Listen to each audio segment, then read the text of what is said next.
तो चलिए आज मिस्टर बीस्ट के एक ऐसे एडवेंचर के बारे में जानते हैं जो सच में रोंगटे खड़े कर देने वाला है। ये कहानी है एक 24 घंटे के सर्वाइवल चैलेंज की। और ये चैलेंज किसी ऐसी वैसी जगह पर नहीं था, बल्कि दुनिया की सबसे ज्यादा भूताह मानी जाने वाली जगहों में से एक में था।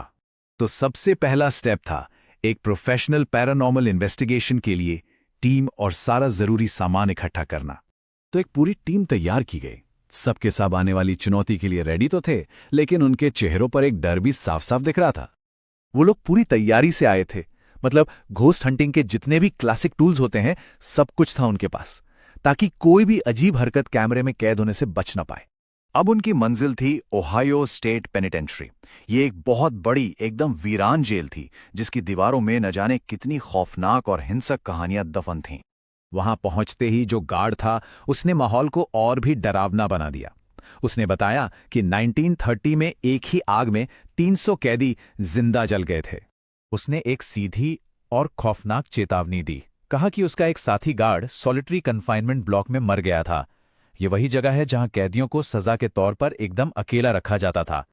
अब इतनी सारी चेतावनियों के बावजूद चैलेंज तो पूरा करना ही था, तो टीम ने फैसला किया कि वो 2 ग्रुप्स में बंट जाएंगे ताकि ज्यादा से ज्यादा जगह कवर कर सकें।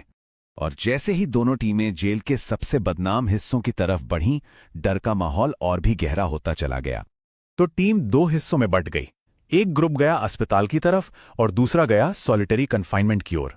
अब कौन कहाँ गया था ये जानना बहुत जरूरी है, क्योंकि इसके बाद जो अजीब और गरीब घटनाएं हुईं वो दोनों जगहों पर एक साथ हो रही थीं। पहली अजीब घटना खुद मिस्टर बीस्ट के साथ हुई। उन्हें एक जोरदार सायरन की आवाज सुनाई दी जो वहां और किसी को भी सुनाई नहीं दे रही थी।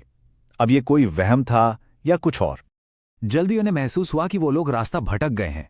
अजीब बात यह थी कि वो उन घुमावदार गलियारों में बार बार उसी जगह पहुंच जाते जहां से शुरू किया था। ऐसा लग रहा था जैसे कोई उन्हें जानबूझकर भटका रहा हो। और उधर दूसरे ग्रुप के साथ जो हुआ उससे डर का लेवल एकदम ही बढ़ गया। जेक अचानक जोर से चीखा। उसने एक साफ साफ काली परछाई को सीधे अपनी तरफ आते हुए देखा। पहले तो वो साया गायब हो गया, लेकिन बस कुछ ही पलों बाद वो उनके ठीक सामने फिर से आ गया।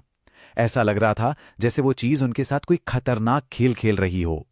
घबराकर दूसरे ग्रुप ने बाकियों को वार्निंग देने की कोशिश की, लेकिन जैसे ही उन्होंने बात करनी शुरू की, उनके मैसेज के बीच में कोई अनजानी चीज आ गई।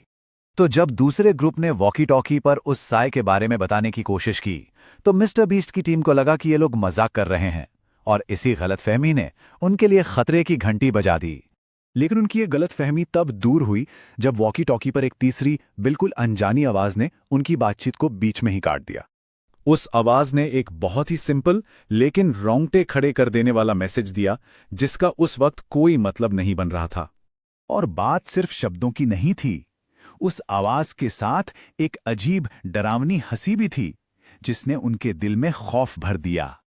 अब तो सब बुरी तरह से कंफ्यूज्ड और डरे हुए थे। मिस्टर बीस्ट के ग्रुप ने फौरन वापस मेन हॉल में जाने का फैसला किया। और जैसे ही उन्होंने बाहर देखा तो उन्हें पता चला कि वो रहस्यमयी आवाज कोई मजाक नहीं थी। वो एक भविष्यवाणी थी जो अभी अभी सच हुई थी। और तब उन्हें यह भयानक एहसास हुआ कि ये पैरानॉर्मल घटना सीधे उनकी असलियत से जुड़ी हुई थी। और इस एहसास ने हवा में एक बहुत ही डरावना सवाल छोड़ दिया। अगर वो आवाज बारिश के बारे में सही थी, तो उस अंधेरे में और क्या उनका इंतजार कर रहा था?